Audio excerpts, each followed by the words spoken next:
is the worth of such money in the face of galloping inflation, gross devaluation of the naira, unparalleled hunger, mass poverty, mass unemployment, daily closure of many factories and multinationals in the country?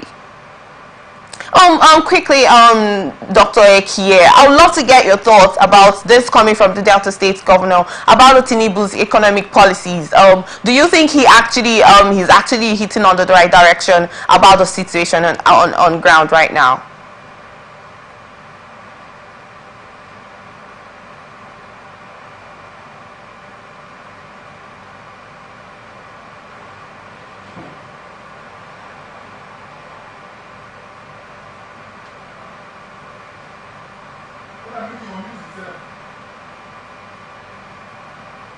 I can't hear you, Honorable Ekie. Can you unmute yourself, please, so we can hear?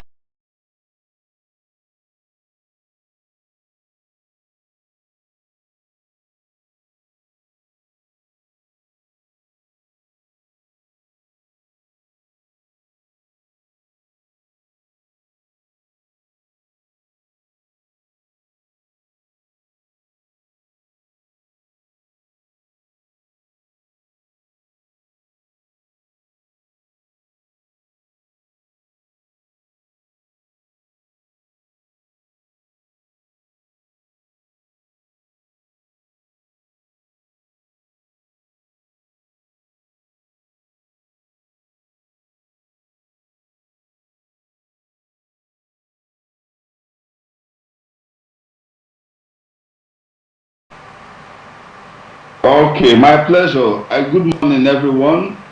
I think the governor of Delta State is just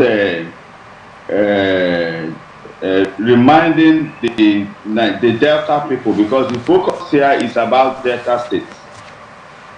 Are you there? Yes, I'm here, sir. And the challenge that we all have is about resources. He talked about the value of our naira.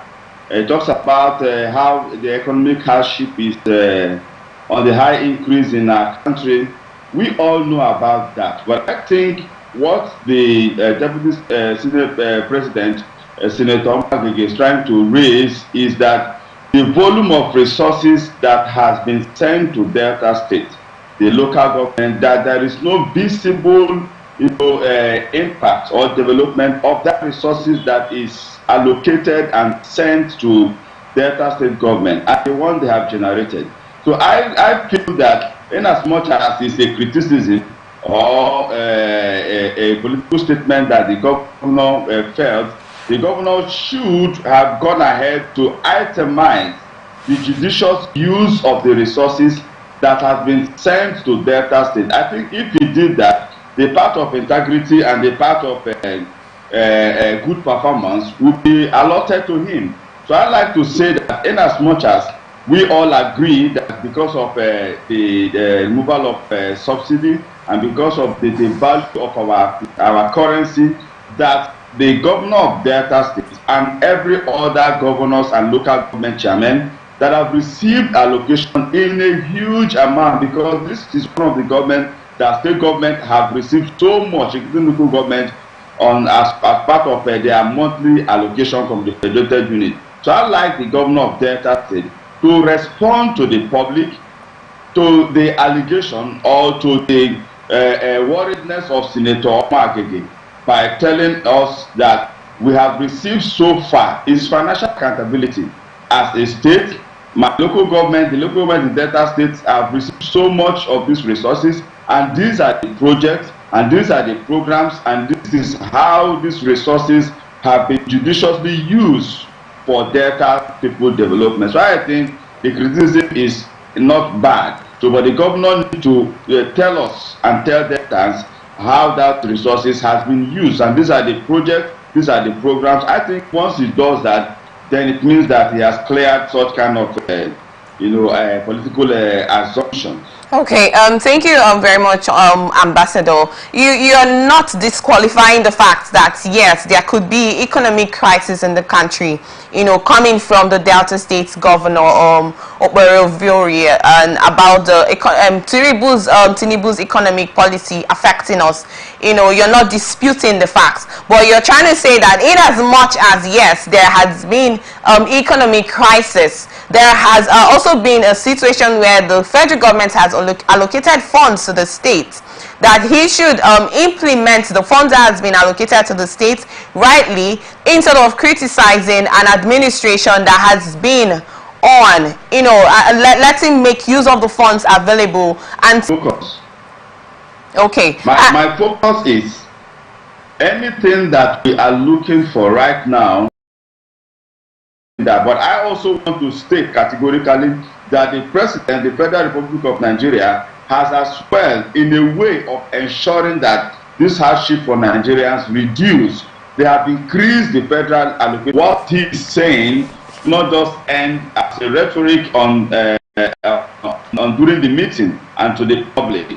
I want to see that the national, rehabilitation, if I will use that word, or repairs of the national grid, that it is quoted to have been dilapidated, because we are hearing virtually every week about the collapse of the national grid. It means that the strength and the power no longer sustain the powers that Nigerians are consuming. So, but I'd like to also add, like I've said earlier, that we should be encouraging and strengthening the renewable energy in the form of solar and whatsoever, because that's where the world is going right now. The world is no longer emphatic on the way that we are generating power now. There are better renewable energies that the federal government needs to strengthen, so that we will not be the power will be a yesterday thing. So while we are looking at rehabilitating or repairing the dilapidated national grid, I'd like to encourage that the federal government should strengthen the renewable energy with the issue of solar. I think once it is affordable, once it is available for Nigerians, we have a very good climate that solar can survive. So I think the Minister for Power, Mr. Delebu, our rebel leader, should strengthen and they give more emphasis on renewable energy. I think it's going to save us a lot of cost, even on maintenance. Okay, Doctor, you've been continuously mentioning about the renewable instead of reviving the dilapidated grids that has been collapsing continuously. Would be something that will be acceptable. Yes. I'm not saying that is what can stabilize any economy. Even when you travel, if you go to a facility where they have renewable energy, you enjoy power with less noise of our power generating system. So I like to say that